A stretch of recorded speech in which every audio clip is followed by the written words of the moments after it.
Jika kalian memasukkan data pada tabel ini seperti ini, maka progress bar-nya juga akan berubah menyesuaikan seperti ini.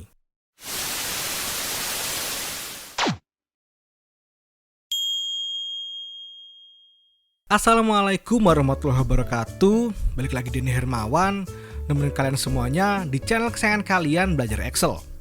Kali ini kita akan membahas tentang cara membuat progress bar, di mana teknik ini bisa kita gunakan untuk melihat progres dari sebuah data dengan cara membuat sebuah bar yang berubah secara dinamis sesuai dengan data yang berada pada sel tersebut.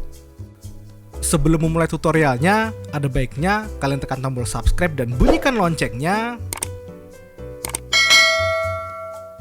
Kalian bisa mendownload file yang digunakan dalam tutorial ini atau mengirimkan email kepada kami jika ada pertanyaan melalui link yang ada di deskripsi. Tanpa berlama-lama, langsung saja kita ke tutorialnya.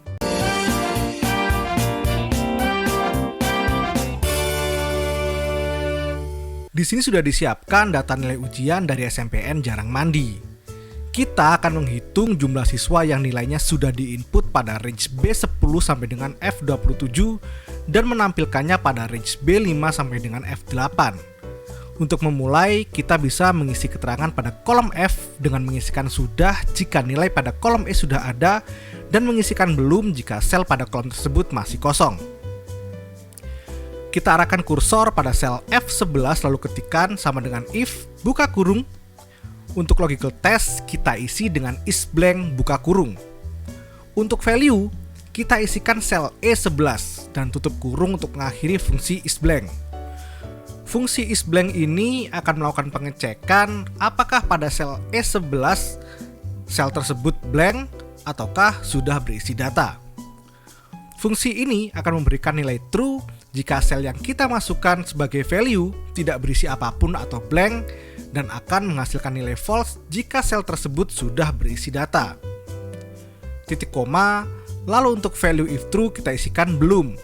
Titik koma lagi, dan untuk value if false kita isikan sudah. Tutup kurung untuk mengakhiri fungsi if dan tekan enter.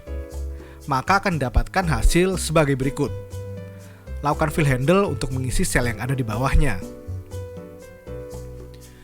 Sekarang kita beralih ke tabel progres pengisian pada range B5 sampai dengan F8. Di sini kita akan menghitung jumlah siswa pada masing-masing tugas.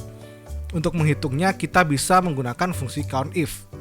Kita arahkan kursor pada sel D6 lalu ketikkan sama dengan countif buka kurung. Untuk range, masukkan range yang memuat tugas yang akan kita gunakan sebagai kriteria, yaitu D11 sampai dengan D27. Tekan F4 untuk mengunci referensi yang kita masukkan. Sedangkan untuk kriterianya kita masukkan nama tugas pada sel C6. Tutup kurung dan tekan enter, maka akan dihasilkan data seperti ini. Untuk mempersingkat waktu, kita copy formula yang sudah kita ketikkan dengan cara blok range D6 sampai dengan D8, lalu tekan CTRL plus D untuk menduplikat formula ke bawah. Beralih ke kolom E. Di sini, kita akan menghitung jumlah siswa yang nilai tugasnya sudah masuk. Untuk melakukannya, kita bisa menggunakan fungsi countifs. Kita arahkan kursor pada sel E6 lalu ketikkan sama dengan countifs, buka kurung. Untuk kriteria range 1, kita isikan range yang memuat tugas yaitu range D11 sampai dengan D27. Tekan F4 untuk mengunci referensi tersebut. Titik koma. Untuk kriteria 1, kita masukkan tugas pada sel C6. Titik koma lagi, untuk kriteria range yang kedua, kita masukkan range yang memuat data apakah nilainya sudah masuk atau belum. Kita masukkan range F11 sampai dengan F27 dan tekan F4 untuk mengunci. Lalu tekan titik koma. Untuk kriterianya, karena kita akan menghitung angka yang sudah masuk, maka kita ketikkan sudah. Tutup kurung untuk mengakhiri fungsi countifs dan tekan enter. Maka akan dihasilkan data sebagai berikut. Duplikat formula yang baru kita ketikkan tersebut pada dua sel di bawahnya. Selesai dengan kolom E, kita berlanjut pada kolom F. Di kolom ini, kita akan menampilkan persentase jumlah data yang sudah masuk dan disertai dengan progress bar. Pertama-tama, kita menghitung persentase data yang sudah masuk dengan membandingkan nilai yang sudah masuk dengan banyaknya jumlah murid. Kita arahkan kursor pada sel F6 dan ketikkan sama dengan E6 dibagi dengan D6 dan tekan Enter. Lalu duplikat formula tersebut ke bawah, maka akan dihasilkan tampilan seperti ini. Selanjutnya, kita akan menampilkan progress bar berdasarkan angka pada sel di kolom F ini. Kita blok range F5 sampai dengan F8 dan tekan conditional formatting.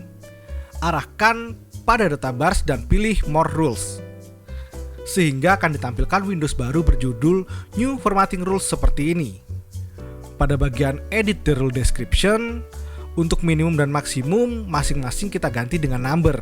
Dan value untuk minimum dan maksimum masing-masing adalah 0 dan 1. Untuk mengganti color dan border pada data bar yang akan kita munculkan, kita bisa mengubahnya pada pilihan fill dan border di bawah. Kali ini saya akan menggunakan fill color menjadi warna hijau dan bordernya menjadi warna biru. Tekan OK, maka progress bar sudah dimunculkan seperti ini. Jika kalian memasukkan data pada tabel ini seperti ini, maka progress bar-nya juga akan berubah menyesuaikan seperti ini. Dan selesai. Sekian untuk video kali ini. Tapi jangan khawatir, karena masih banyak video lain dari channel Belajar Excel. Kalau Sobat Excellent ada pertanyaan seputar Excel, bisa langsung ditanyakan pada komentar di video ini. Tekan like jika kalian merasa video ini bermanfaat. Tekan subscribe dan bunyikan loncengnya agar kalian tidak ketinggalan video terbaru dari channel ini. Teruslah belajar, teruslah berbuat baik, stay away from drugs, and bye-bye.